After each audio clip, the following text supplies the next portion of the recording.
There are moments in life when your heart knows something before your mind can explain it. You're not sure how to put it into words, but deep down, something feels different. You begin to sense that Allah is preparing you for more, not just in material terms, but in a way that transforms your entire being. Even when your current reality is filled with trials, loneliness, or confusion, your soul quietly whispers, "This isn't the end." It feels like a divine buildup, like a shift is coming. But here's the truth many miss. Before Allah expands your life outwardly, He often refines you inwardly. The chaos, the setbacks, the waiting, it's not punishment. It's preparation. Easy to feel like nothing is happening, that you're being overlooked or left behind. But in the unseen, something powerful is unfolding. In this video, let's explore 5 deep spiritual signs that may mean Allah is preparing you for a greater level of wealth and barakah. This isn't just about money, it's about sustenance that brings peace, abundance that fuels purpose, and blessings that draw you nearer to your Creator. Sign 1. Tests of patience. Before the blessing, have you noticed how things often get harder before they get better? You make dua for ease, and instead, your days grow heavier.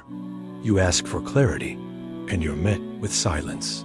You strive for progress, and doors seem to close one after another.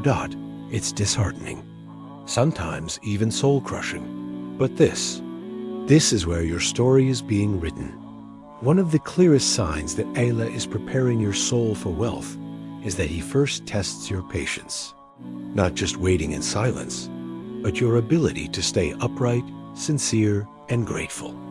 When everything feels like it's falling apart, Allah says in the Quran, "Indeed, Allah is with the patient." Surah Al-Baqarah 2-153. Why patience first? Because wealth is not just a number, it's a test. Without sabr, money becomes a distraction, a source of arrogance, a chain that binds the soul to this world. But when you learn to be patient, when you master your nafs in difficulty, you become the type of person who can handle blessings without being owned by them. Think about it. How would you treat wealth if you already know the pain of having nothing? You'd give more. You'd spend wisely. You'd be grateful, not entitled. Hardships teach you that your worth doesn't come from what you have, but from how you respond. They instill humility, deepen empathy, and open your eyes to the suffering of others. So, if your life feels like it's getting more difficult, despite your sincere efforts, don't lose hope. You may not be failing. You may be passing the most important test of all. Allah doesn't withhold to punish. He pauses to prepare. Stay patient. The blessing is being shaped. And so are you. Sign 2. Sudden losses and setbacks. One of the most jarring signs of Allah's preparation is when something you deeply wanted suddenly slips away. You were sure the job was yours. You thought that opportunity was meant for you. The deal was nearly finalized, and then out of nowhere, it collapsed. The money vanished. The door slammed shut, and you're left wondering, what did I do wrong? But sometimes it's not about doing wrong. It's about being redirected. Sudden losses can feel like devastation, but they're often divine intervention. We see only a sliver of reality. Allah sees the whole picture, the traps we can't see, the consequences we're unaware of, the hearts that aren't aligned with our good. And in His mercy, He sometimes takes away what we want to make room for what we need. Remember the words of the Prophet. You may dislike something, but it is good for you. And you may love something, but it is bad for you. Allah knows, and you do not know. Surah Al-Baqarah 2-216. These moments of loss are not punishments. They are purifications. When you lose money or miss out on something you've worked hard for, your attachment to the dunya gets shaken. You begin to see how fragile and temporary this life truly is. And in that space of brokenness, a deeper reliance. on Allah begins to grow. You stop chasing people's approval. You stop depending on numbers in your bank account. You return heart first to the one who never fails. Loss is a strange kind of mercy. It breaks illusions and builds inner strength. If you can still say Alhamdulillah after a financial setback, if you can still give in charity even when your pockets feel light, if you can still wake up and raise your hands to the sky, whispering, Ya Rab, I trust you, even now, then know that you are not being abandoned. You are being trained. Trained for a type of wealth that doesn't break you. Trained for barakah that will uplift not just your life, but others. So the next time you face an unexpected loss, pause and ask, what is Allah saving me from? What greater blessing might be coming? Because very often, when Allah takes something away, it's to protect your future, not to punish your past. Stay grounded. Stay hopeful. Your provision is not in what you lost. It's in what's yet to come. By His will. 3. Isolation. From people, have you ever found yourself in a season where you feel alone? People start falling away. Friendships fade. Conversations grow distant. You may even feel invisible, like the world is moving on without you. And it hurts. But what if that isolation isn't abandonment, but elevation? One of the most overlooked signs that Allah is preparing you for something bigger, especially wealth with barakah, is that He pulls you away from the noise of people, so you can hear only Him. Because before Allah blesses you publicly, He often refines you privately. Isolation can feel heavy, but it is also sacred. Look at the life of the Prophet Muhammad. Before the revelation came, where was he? Alone in the cave of Hira, reflecting, disconnected from the chaos of society, preparing to receive the weight of a divine mission. And maybe that's what's happening to you too, when you're cut off from distractions, from draining friendships, from people who don't understand your vision. You're being cleared out. Your soul is being given space to grow. Your du'as become more sincere. Your tears more honest. Your dependence on Allah more real. Because when you have no one left to turn to, you finally turn fully to the one who is always there. And sufficient is Allah as a wakil, disposer of affairs. Surah Al-Ahzab 33-3. This spiritual detachment is part of divine preparation. It's how Allah builds your resilience. It's how He protects you from envy, from influence, from relationships that could misguide you once you're elevated. Wealth without emotional strength can lead to arrogance. Wealth without spiritual grounding can attract harm and the wrong people. So Allah isolates you, not to punish you, but to preserve you. He's showing you that peace doesn't come from popularity. Fulfillment doesn't come from being surrounded. It comes from knowing Him, from hearing His voice in the silence. And here's the beauty. The right people will return, but only once your soul is aligned. Only once you're no longer dependent on their presence to feel whole. So if you find yourself alone lately, withdrawn, distant, don't rush to fill the silence. Sit with it, cry in it, reflect in it. Because in the stillness, Allah is drawing you closer. He's not pushing people away to punish you. He's preparing you to stand on your own. So when the blessing comes, it doesn't bury you. Sign 4. The urge to give, even when you don't have much. It's a strange feeling, isn't it? You're not in a place of comfort. Your bank account is tight. You're budgeting carefully, maybe even worrying about how to make ends meet. And then you feel this sudden, intense urge to give to donate to someone in need, to help a friend quietly, to give charity, even if it's just a small amount. And your mind argues with your heart. Now, really? You don't even have enough for yourself. But your soul knows something deeper.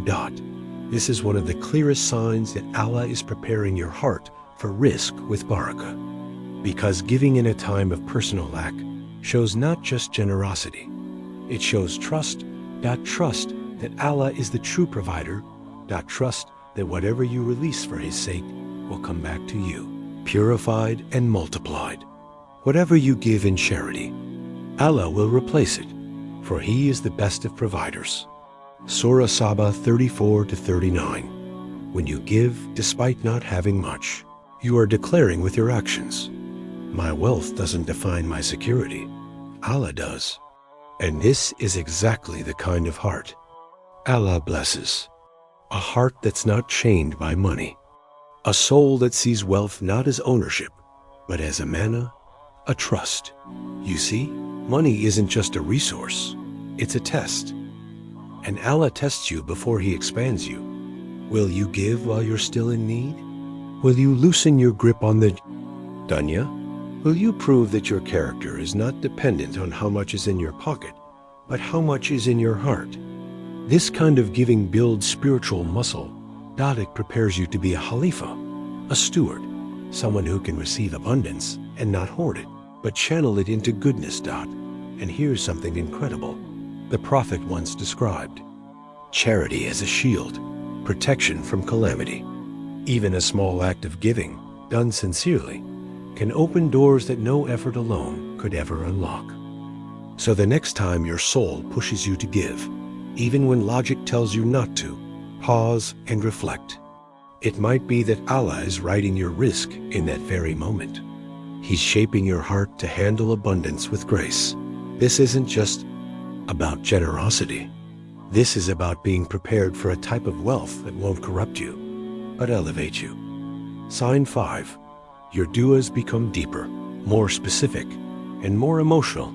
There comes a point in your spiritual journey where your du'as shift. It's no longer just, Ya Allah, bless me with wealth. It becomes, Ya Allah, grant me halal rizq that brings me closer to you, not further. Ya Allah, if you give me, let me never forget you. Let me serve with what you give. Suddenly, your words carry more weight. Your heart feels the need more urgently. Your voice trembles as you ask. You cry without knowing. Why? This is not random. This is a divine sign that Allah is drawing you near, and that the blessing you've been waiting for is no longer far. Why? Because when Allah loves His servant, He inspires them to make dua. He puts the desire in your heart, the words on your tongue, and the hope in your soul. Not so you'll be disappointed, but because He's preparing to respond. Call upon me. I will respond to you. Surah Ghafir 40-60. One of the most beautiful secrets in our faith is this. When your dua becomes more specific, it means your soul is being readied to receive. You're no longer making vague requests, you're imagining details, because deep down, you believe that Allah can actually give them to you. And not just that, but you're asking with more sincerity, more humility, more depth. This isn't wishful thinking. This is a heart that's becoming aligned with divine timing. You start to pray with intention. You start to expect Allah's mercy, not in arrogance, but in quiet, peaceful certainty. And here's something amazing. Sometimes Allah doesn't give you what you ask for immediately, because the act of making dua is building your soul in ways you can't see. Every sincere dua you make is planting something in the unseen. And when the time is right, when you've been purified, when your character is ready, when your heart can carry the weight, the seeds you planted with tears will bloom in ways you never imagined. So if lately your duas feel deeper, more emotional, more specific, don't ignore that feeling. It's not just desperation, it's divine alignment. You are being prepared, not just to receive wealth, but to receive it with wisdom, with purpose, and with a heart rooted in Allah's remembrance. So if you felt tested beyond your limit, lost things you thought were meant for you, pulled into painful solitude, called to give when you're barely getting by, or driven to make duas with tears in your eyes and hope in your chest, know this, dear soul, Allah hasn't forgotten you. You are not being delayed. You are being shaped. You are not being denied. You are being prepared. Prepared for a blessing that will carry barakah, not burden. And when it finally arrives, the peace, the provision, the purpose, you'll realize every no was a doorway to something better. Every breakdown was a breakthrough in disguise. Every tear watered the seeds of your future. Every hardship was Allah drawing you nearer. Because wealth in Islam isn't about luxury. It's about light. It's not about having more. It's about being anchored in gratitude and walking in purpose. True wealth is peace in your chest, purpose in your steps, and nearness to the one who gives without measure God. So let's end with this heartfelt dua. If it touches your heart, say Ameen with sincerity. Ya Allah, grant me halal rizq, filled with barakah. Make me among those who are grateful in ease and in hardship. Let wealth never distract me from you, but draw me nearer to your light. Ameen. If this message resonated with you, please like, share, and comment Ameen to spread the care. There may be someone scrolling right now who desperately needs this reminder. And remember, you are never waiting alone. You are waiting with Allah. May your waiting be worship. May your provision be pure. And may your wealth carry no weight except gratitude. Until next time, stay patient, stay purposeful, and stay close to the one who sees your heart.